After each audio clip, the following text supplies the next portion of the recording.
Hey guys, so for this workout, we are going to need a wall.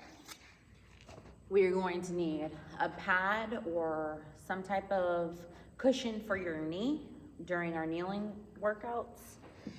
We need typically a heavier kettlebell, dumbbell.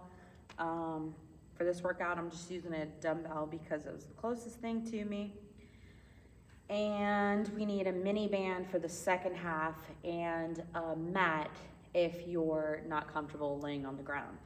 I like to do it on turf, but totally up to you.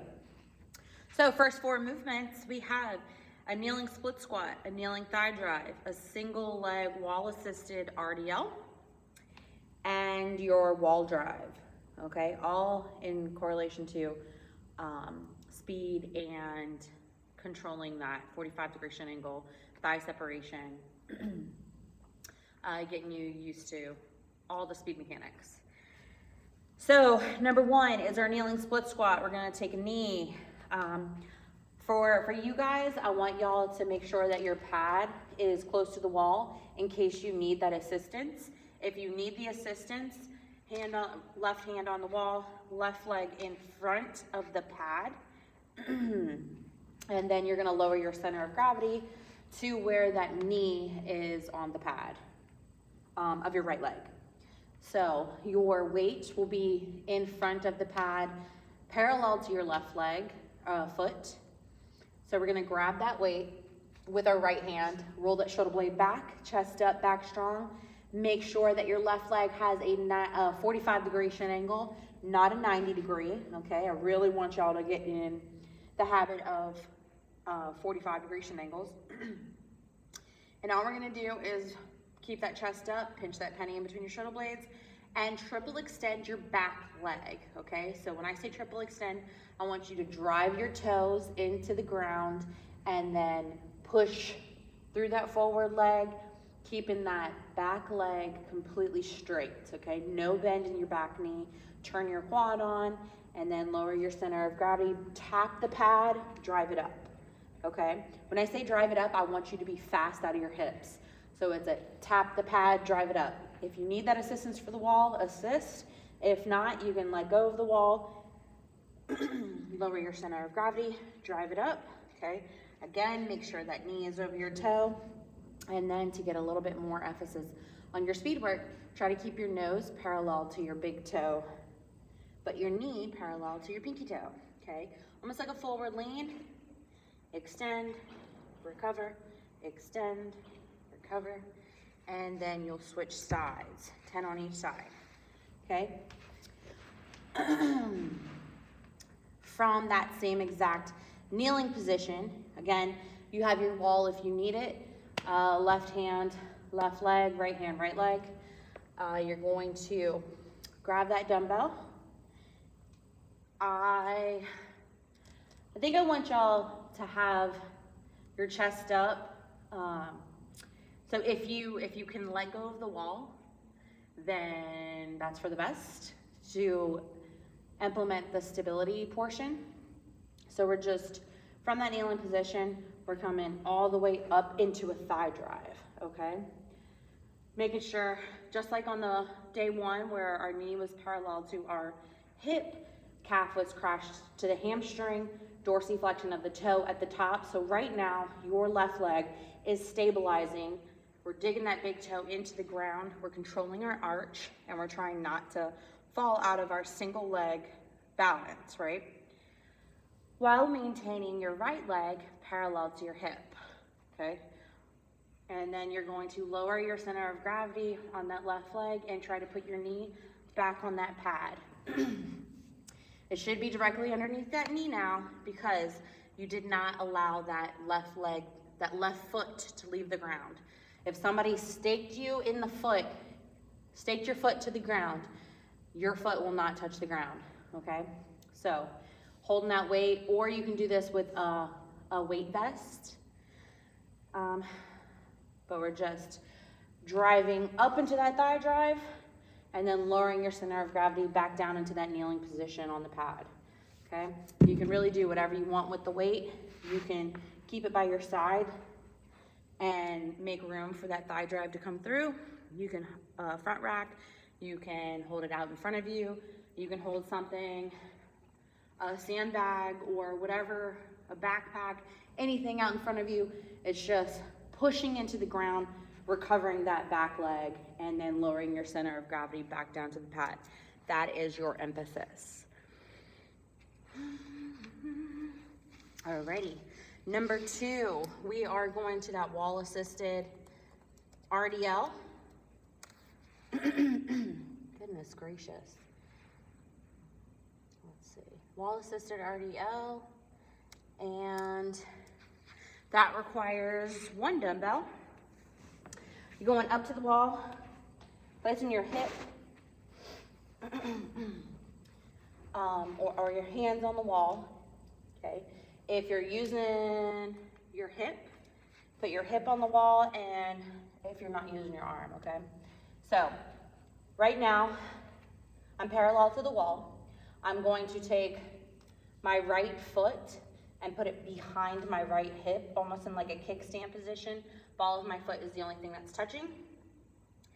My right hand has the weight, and I'm simply going to hinge with my left hip and slowly get into that power position with a single leg, okay? So it's just bending at that knee, bending at that hip. We're gonna keep our knee parallel to our heel though, okay? Because we don't wanna turn it to a squat where our knee goes over our toe. We do still have a slight bend in your knee, but we're just hinging like a cuckoo clock bird, okay? And once that dumbbell comes below the kneecap, then we come back up, all right? As you get more comfortable hinging through that glute, coming back up with that hip extension, then you can slowly get off of the wall. Try it with your hands. Hinge, recover, okay? Whenever you hinge, so like push your hip back, keep your knee parallel to your heel. Your chest should be parallel to the ground, and then you come back up, all right? As any single leg workout, we're digging that big toe into the ground, making a C with our feet, controlling the arch, almost like we're picking up a towel off the bathroom floor with our feet, okay? This is another one that I really recommend doing barefoot. And then as you load that movement, make sure that your glutes are responsible for your hip extension. You should feel no pain in your lower back at all, because we want your glutes to be tight to protect your lower back, okay?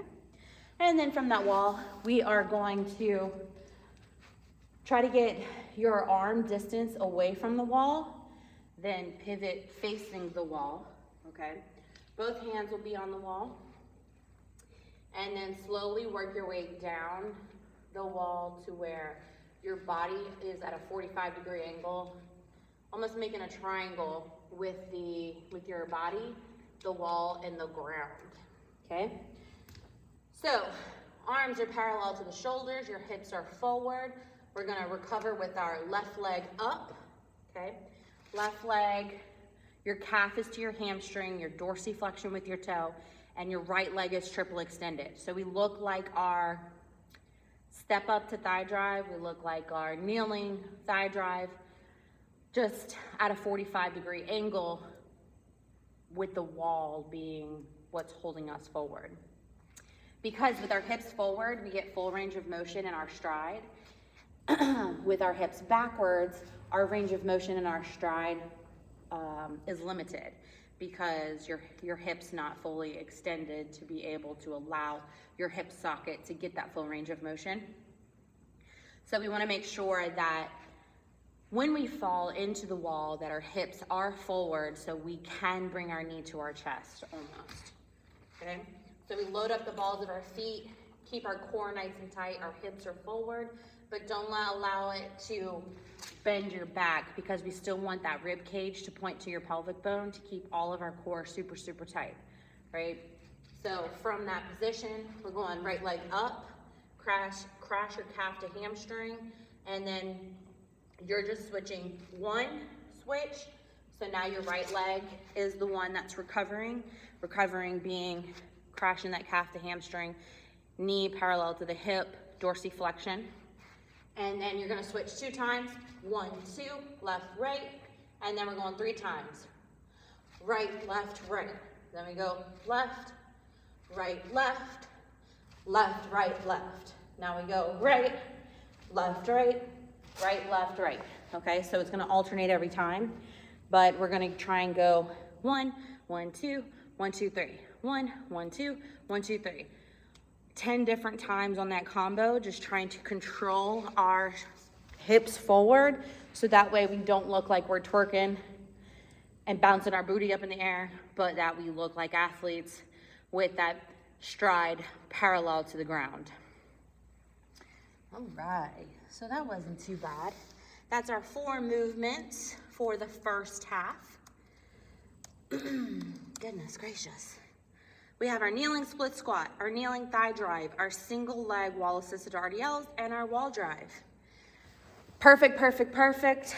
Okay, now we're gonna drop it down to the ground for our core work. So make sure that that first half we're doing 3 to 4 rounds. Yeah, 3 to 4 rounds. So second half is my favorite movement in the whole wide world. Oh my goodness. Straight leg sit up. So our straight leg sit up, we're laying flat down on the ground. We have 1 dumbbell in our right hand. So in that, our dumbbell is gonna be parallel to our shoulder, okay? And when we're down, the dumbbell's down towards our shoulder. When we sit up, the dumbbell is overhead, okay? I want your quads on, your toes are dorsiflex. There's no bend in our knee because we're utilizing our hip flexor, our quads, and our core, everything from our rib cage to our knee to help us get up. Keeping that rib cage down. My little trick is to keep that rib cage down and only allow your mid back to touch the ground, okay? So if you keep your head and shoulders off the ground, you keep your core on the whole time, and you can come straight back up into that L sit. And then you touch, and then you L sit. And then the heavier dumbbells that you hold, it almost becomes like a rocking motion, but you're still utilizing all the muscles that I need you to utilize, okay? I typically demonstrate this one with a 45-pound dumbbell, just because, you know, if I could do it, you could do it. But try to go as heavy as you can, but still control it, okay? 10 on each side. Then from that same exact L-sit position, we're gonna take our mini band and put it on the balls of our feet. So we're strapping our feet together. This is the green mini band that I gave you at camp. So mini band going parallel to, mini band's going on the balls of our feet. We're gonna drop down into our dead bug position. So dead bug position is going to be on our back. Our knees are parallel to our hips, and then our hands are typically parallel to our shoulders. But for this exercise, I'm going to allow you to put your hands behind your head or wherever you want them to be, okay? And bring your head and shoulders off the ground, and you're going to extend your left leg till your heel is underneath your hip, and then come back to center. Your right leg will do absolutely nothing but hold the line, okay? It is holding parallel to your hip, staying dorsiflexed, so toes up. Extend that left leg parallel to your hip, but don't, almost to the ground, but not quite. And then back to that 90-degree angle, and then extend 90-degree angle, extend 90-degree angle, okay? I would say do 10 your first round, 15 your second round, then 20 your third round. That way, you know, you're getting used to getting a little bit better with it. Supine leg raises. These are always fun. Supine leg raises. You're laying down on your back.